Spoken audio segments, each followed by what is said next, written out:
As we zigzagged along Capricorn, I wanted to find out more, so we headed for the big city, driving 70 miles north of the line to the Namibian capital, Windhoek.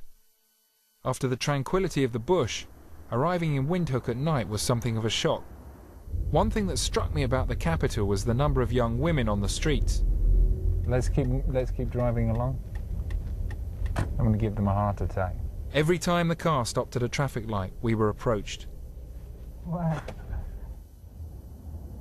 There are no official figures for the number of sex workers in Namibia.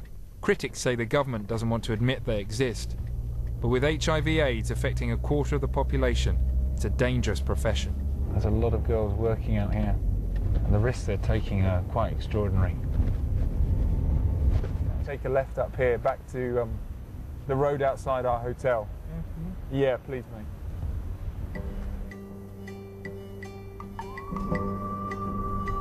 People from across Namibia are attracted to the opportunities offered by the big city, but most of them end up in places like Babylon, a temporary settlement on the fringes of the capital. They are streaming from all sides, from the south and the north, to look for work. They don't find the work, and then the ladies on the street and the... Father Herman Klein Hitpas has been helping Windhoek's prostitutes for the past 12 years. In a country where more than a third of people live on less than 50 pence a day, prostitution can be a matter of survival. Independence has brought change, but not fast enough for people living here. Where did you live before here? In town. In town? Yeah. Father Herman introduced me to Tessa Perry, a sex worker who lives in Babylon. Where did you get the metal from? This is from the car, you know, old cars. Bits of the old cars? Yes. The panels? Yeah. This is a bonnet, isn't it? Yeah, it's bonnet. There is too much rain is coming and I must put this thing on. You see. Does it feel basic to you, or are you happy? I'm not happy to stay like this. Father Herman's Stand Together project is funded with donations from Catholic parishes in Germany.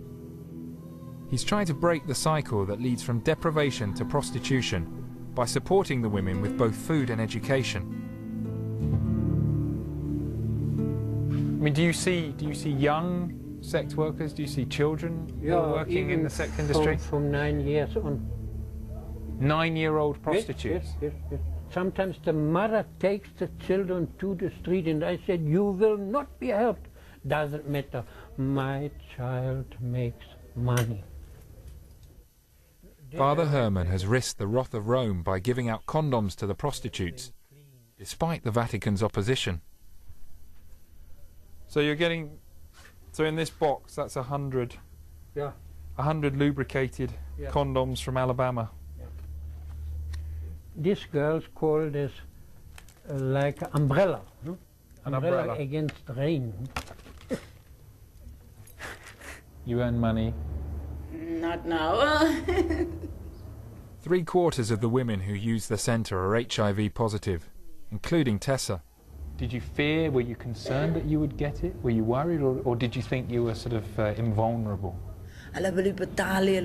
Sometimes customers would refuse to pay me, and they would often refuse to use a condom. This is how I got AIDS, how I caught it. Without the father's help, Tessa would still be selling her body, and life on the streets is a desperate struggle. Sometimes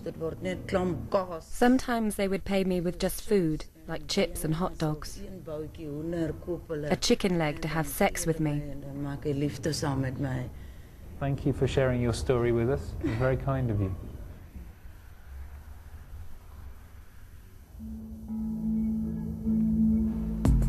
While there is an emerging black middle class in Windhoek, for many Namibians, living standards have changed little since independence from apartheid South Africa in 1990. The Namibian government has always chosen revolutionary and controversial friends. Now it finds itself being wooed by a new suitor, a superpower that is changing the face of the entire continent. To find out more, I went to the University of Namibia. Some of the courses here are a little surprising. Ah, Professor! Nice to see you. Professor Yangang Fu teaches an increasingly popular subject, Chinese. The professor has been surprised by the demand for his classes. Why do you think that Namibians are wanting to learn Chinese? Actually, I also asked them such a question. They said Chinese because Chinese language is getting very, very important because of the Chinese is economic power. As I often call it, Chinese is going to be the money language. In the last few years, China has arrived in Africa, exploiting the continent's vast natural resources. And Africa is also a huge market for cheap Chinese goods. It was time to continue my journey along the Tropic of Capricorn. But I was determined to see for myself the extent of the new Chinese influence in Africa. 50 miles outside Windhoek, I discovered a factory with Chinese managers overseeing Namibian workers who are turning the desert sand into bricks. Hi Daniel, Simon. Okay. Nice to meet you. Luckily they had an interpreter. So those guys, they cannot speak English. So the Chinese embassy asked me to come here. You have to help them with those guys to coordinate it with the local people. Facilitating, acting as the intermediary. Yeah. And are you enjoying the work? Yeah, I'm enjoying Namibia very much. Trade between China and Africa is now worth a staggering £30 billion a year. Chinese firms are building roads, dams and power stations across the continent. An estimated 750,000 Chinese now live or work in Africa. You've been here how long? 2 years now. 2 years? Yeah, 2 years. And where in China did you come from? My hometown is close to Hong Kong. So down in the south? Yeah, down south. You should be used to the heat. Huh? You should be used to the heat then. Of course, yeah, you can see my skin is totally dark now. And are these bricks for export or are they for Namibia? Most of the bricks will go to the north of Namibia because in the north of Namibia there are a lot of Chinese construction companies. The Chinese embassy say Namibia is open to the world now. Namibia government has a good relationship with the Chinese government. Are there many Chinese businesses coming to Namibia now? Oh yeah, of course. The Chinese are being welcomed by both democracies and dictatorships across Africa, partly because they don't ask too many awkward questions about corruption and human rights. Well, you start to hear a lot now about how China is building its business empire, but this is it really happening on the ground. This is China arriving here in Africa.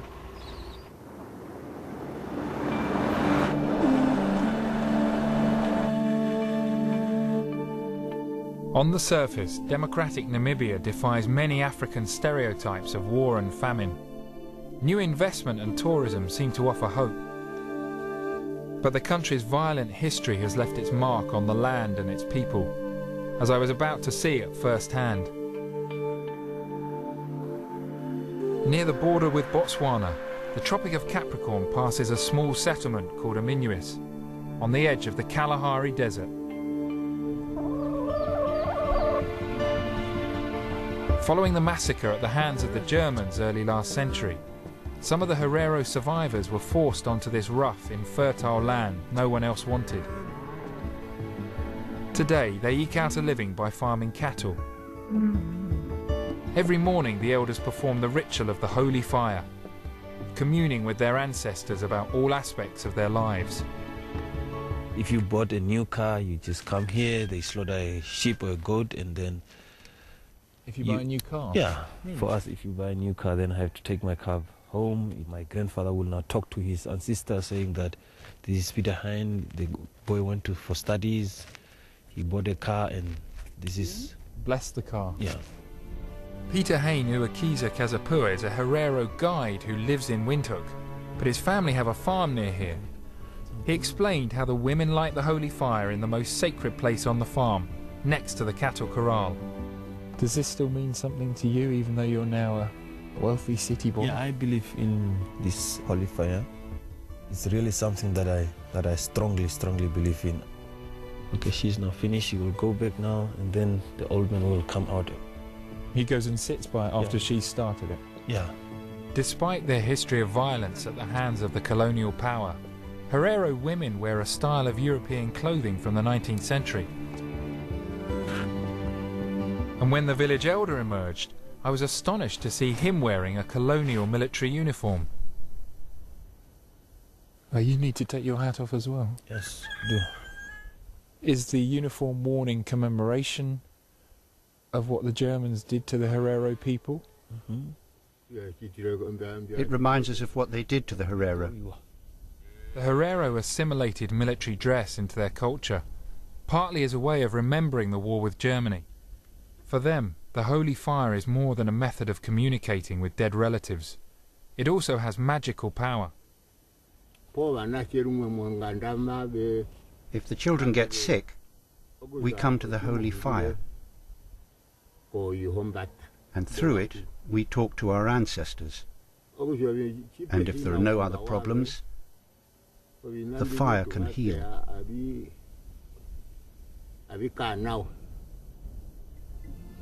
But healing the sense of injustice felt by the Herero is hard. Despite independence, many Hereros still live in these infertile areas of Namibia. Arriving in Windhoek at night was something of a shock. One thing that struck me about the capital was the number of young women on the streets. Let's keep driving along. I'm going to give them a heart attack. Every time the car stopped at a traffic light, we were approached. Wow. There are no official figures for the number of sex workers in Namibia. Critics say the government doesn't want to admit they exist.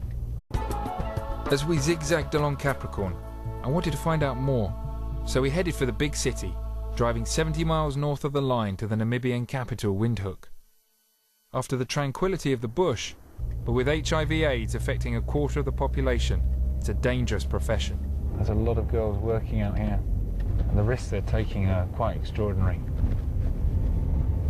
Take a left up here, back to the road outside our hotel. Mm-hmm. Yeah, please, mate.